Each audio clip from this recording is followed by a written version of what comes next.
Les arbres sont essentiels à de nombreuses espèces sur Terre. Ils remplissent de nombreux rôles, comme la création d'oxygène, la lutte contre l'érosion ou encore la production de pluie. Ils abritent également une fabuleuse biodiversité au cœur de la forêt.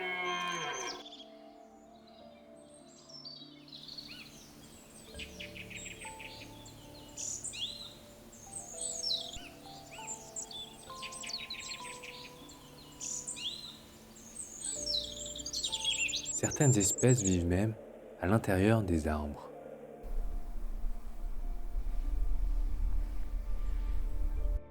Nous voici dans le massif des Vosges, où plus de la moitié de sa surface est recouverte par des forêts. Le manteau neigeux et le froid rendent la vie des animaux difficile.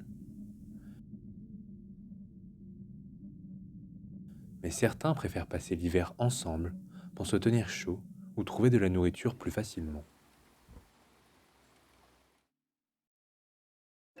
Le pic noir, lui, est solitaire durant tout l'hiver et se repose à l'abri de tous dans sa cavité. Mais lorsque les rudes moments de froid sont passés, il sent qu'il faut préparer son territoire pour les beaux jours. Chez les pics noirs, c'est le mâle qui décide où le nid sera placé. Ces oiseaux peuvent taper leur bec contre un arbre plus de 10 000 fois par jour sans s'infliger de dommages au cerveau. Leur langue s'enroule autour de leur boîte crânienne, ce qui amortit grandement les chocs. Elle leur permet également d'aller chercher des insectes dans le bois qu'ils viennent de creuser. Ce hêtre est l'arbre parfait car son écorce est lisse, ce qui facilite grandement la formation de trous. Le mâle creuse les arbres de toutes parts pour être sûr que sa future partenaire appréciera au moins une cavité, et de nombreux trous non utilisés seront occupés pour d'autres espèces, comme les mésanges, les écureuils ou encore les martres. Dans les Vosges, vous aurez peut-être la chance de croiser dans ces anciennes cavités une des plus petites chouettes d'Europe, du haut de ses 25 cm, la chouette de Tegmal. Le pic noir est lui le plus grand pic d'Europe, atteignant les 50 cm. Il peut grimper sans effort aux arbres grâce à ses griffes qui lui permettent de se cramponner, mais surtout grâce à ses plumes de la queue qui le soutiennent.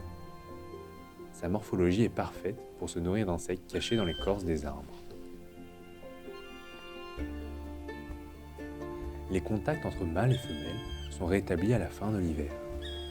Leurs cris peuvent résonner dans toute la forêt et sont audibles jusqu'à 1 km. On peut alors entendre le couple parader et chanter pendant plusieurs jours, avec également un cri si perçant qu'il dissuaderait un autre couple de pics noirs de s'installer.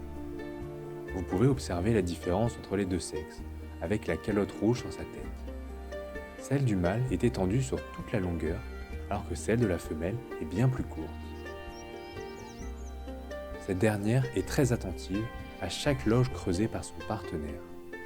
L'exposition au soleil, au vent, aux prédateurs pourrait mettre à mal sa future nichée.